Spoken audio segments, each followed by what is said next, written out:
আসলে স্বাধীনতার পর এমন পরিস্থিতি আমরা এর আগে দেখেছি কিনা, কি মনে হয় আসলে কোথায় যাচ্ছে আমরা, পরিস্থিতি কোন দিকে যাচ্ছে?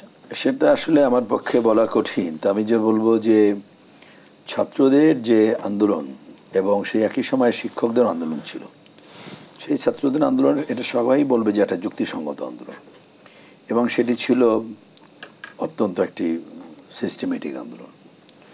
এবং সেই আন্দোলনের মধ্যে মানে একটা গ্যাপ ছিল।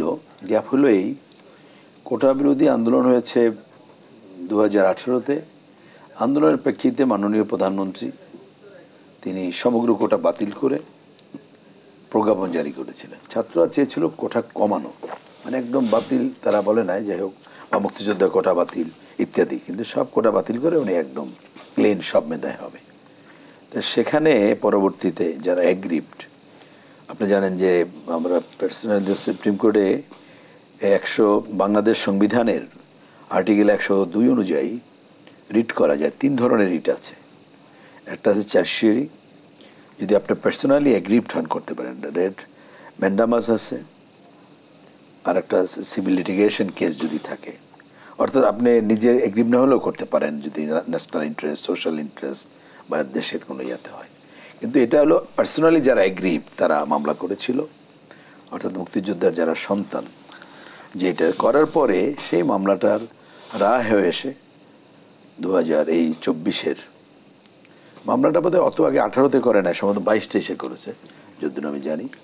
এই 24-এর জুনের প্রথম দিকে সেই রায়টা হয় যে তারা সরকারের আচ্ছা অর্ডার, এটা একটা রায়ের একটা অর্ডার হলো এই যে একটা অর্ডার হয়, রায়টা কিন্তু পূর্ণাঙ্গ।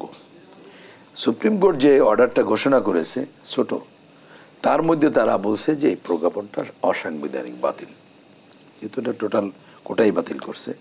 যদিও আমরা পরবর্তীতে দেখলাম যখন পূর্ণ রায়টা হলো, বেরোলো, রায়তো সময় লাগে, রায়টা দেখতে হয়, অর্ডার তো বসে দিয়ে দেয় একটা ছোট, সেটা নিশ্চয়ই জানে না। না আপনি দেখেন সেখান থেকে এই যে গ্যাপটা, প্রধানমন্ত্রীর বক্তব্য আমি তো বাতিল করেছি এবং আপিল করলো, সেই আপিলে কিন্তু এই নেতারাও এরা এই রায় বাতিলের পরেই তারা আন্দোলনে নামলো, কিন্তু তারা আপিলের সাথেও ছিল, অ্যাটর্নি জেনারেলের সাথে কথাও বলেছে এবং উনি বলছে যে আমরা স্টেপ আপ, অ্যাপিলেট ডিভিশনের স্টে দেয় নাই, যে পূর্ণাঙ্গ রায়টা আসে নাই, রায়টা আসুক তারপর আমরা ইয়ে করবো। যাই হোক, আমরা জানি তারপর এরকম হয়েছে, তারা দাবি দিয়েছে, দাবি মানা, আবার দাবি নানা কিছু হয়েছে। কিন্তু আমি পার্সোনালি মনে করি ছাত্ররা যে দাবিগুলো দিয়েছে প্রত্যেকটা পেছনে যুক্তি আছে, কিন্তু এই যে সর্বশেষ যে দাবি, এটা ছাত্রদের দাবি বলে আমি মনে করি না। 1 দফা যে দাবি, এটি সম্পূর্ণভাবে একটা রাজনৈতিক দাবি।